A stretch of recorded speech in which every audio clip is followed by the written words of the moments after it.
इस जर्जर इमारत की दीवारों से दाऊद का बेहद पुराना नाता है। कहा जाता है कि इस मकान से दाऊद का कनेक्शन बहुत गहरा है।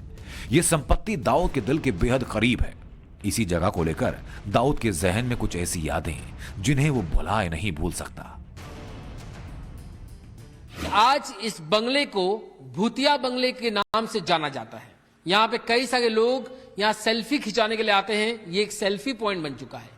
ये हालत है दुनिया के सबसे बड़े gangster underworld don Dawood Ibrahim Kaskar के पैतृक गांव में उसकी जन्मभूमि की, और इसी प्रॉपर्टी की नीलामी की जा चुकी है और अब इससे सटे हुए जमीन के 4 टुकड़ों की भी नीलामी की जा रही है। भारत सरकार सीधे दाऊद इब्राहिम कासकर के दिल पे चोट करना चाहती है और यह संदेश साफ देना चाहती है कि इस देश में आतंकवाद को कोई जगह नहीं।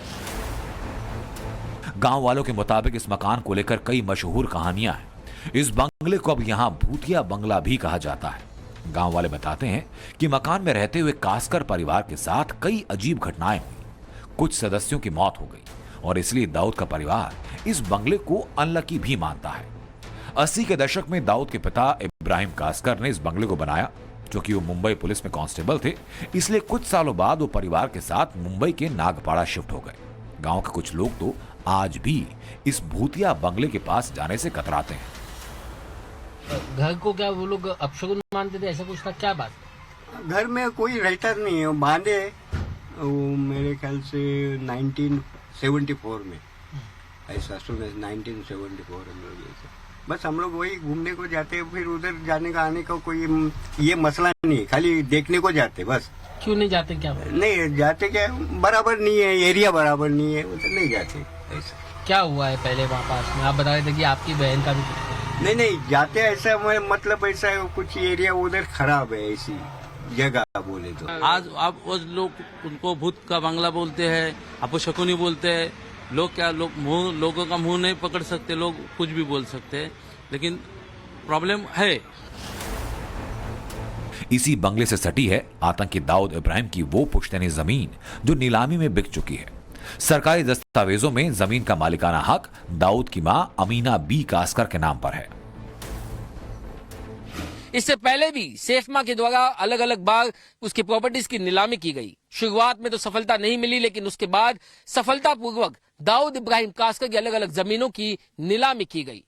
निश्चित तौर पर दाऊद इब्राहिम कासकर कराची में एक आलीशान बंगले में छिपा जरूर होगा, लेकिन उसके पुश्तैनी गांव में यहां उसका नाम लेने वाला कोई नहीं, और अब उसके हाथ से ये उसकी पुश्तैनी जमीन भी शायद जल्द ही खिसक जाएगी। आज मुंबई के इनकम टैक्स ऑफिस में दाऊद की 4 प्रॉपर्टीज की नीलामी होनी थी, लेकिन बोली सिर्फ 2 प्रॉपर्टी की लगी। चौंकाने वाली बात यह कि महज 15,000 की संपत्ति 2 करोड़ से ज्यादा में बिकी, जबकि 1.5 लाख की दूसरी प्रॉपर्टी को 3 लाख में खरीदा गया।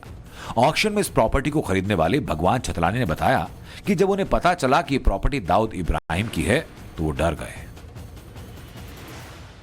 आप यहाँ पर आए, आपको इसके पहले जानकारी थी कि ये दाऊद इब्राहिम की प्रॉपर्टी अंडरवर्ल्ड डॉन की है? नहीं, इधर आने के बाद पता चला मुझे। उसके बाद आपका क्या रिएक्शन था? उसके बाद में अभी EMD तो डाला था, तो मुझे नेचुरली कुछ ना कुछ करना ही पड़ेगा। तो यानी आप ये संपत्ति लेने में दाऊद इब्राहिम की प्रॉपर्टी जानने के बाद इंटरेस्टेड नहीं थे? मतलब जो भी है, कम जितना मेरे से हो सका मैंने बिड किया। अभी आए हैं तो एक आधा बिड करना ही पड़ता है। अच्छा, मैंडेटरी है। डर तो रहेगा ही ना। दाऊद इब्राहिम का डर है ना, अभी मैं पर्सनल बोलूँ, मुझे तो लगेगा ही।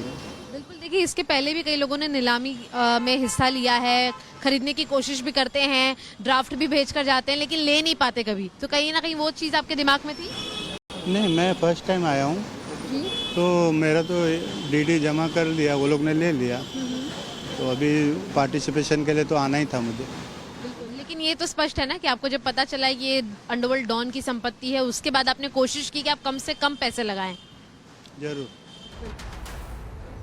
भगवान छतलानी का ये डर लाजमी है, क्योंकि अब तक हिंदुस्तान में दाऊद की कुल 11 संपत्तियों की नीलामी हुई, लेकिन खौफ इतना कि हर कोई दाऊद की प्रॉपर्टी पर हाथ डालने की हिमाकत कर नहीं पाता।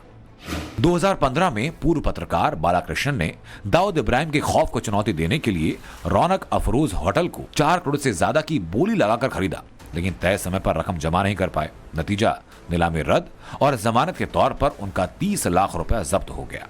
इससे पहले 2003 में दिल्ली के अजय श्रीवास्तव ने दाऊद की संपत्ति खरीदी, लेकिन आज तक कब्जा मिल नहीं पाया। हालांकि अब न तो दाऊद का वो डर बचा न साम्राज्य।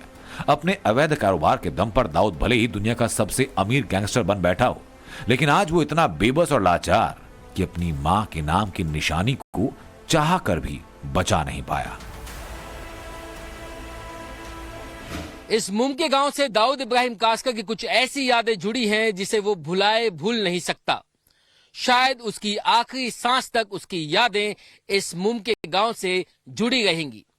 और शायद यही वजह है कि एक तरफ जहां दाऊद इब्राहिम कासकर पाकिस्तान और खाड़ी देशों में हजारों करोड़ों की संपत्ति को जमा कर रहा है, वहीं दूसरी तरफ भारत सरकार यहां उसकी पुश्तैनी जमीन को बेचकर संदेश साफ देना चाहती है कि यहां आतंक को कोई जगह नहीं। संदेश एक और साफ है कि ये नया भारत है, ये किसी को छेड़ेगा नहीं और इसे अगर कोई छेड़े तो ये उसे छोड़ेगा नहीं। वीडियो जर्नलिस्ट प्रवीण नागावकर के साथ राकेश त्रिवेदी, मुम के गांव खेड़ तालुका, टाइम्स नाउ, नव भारत।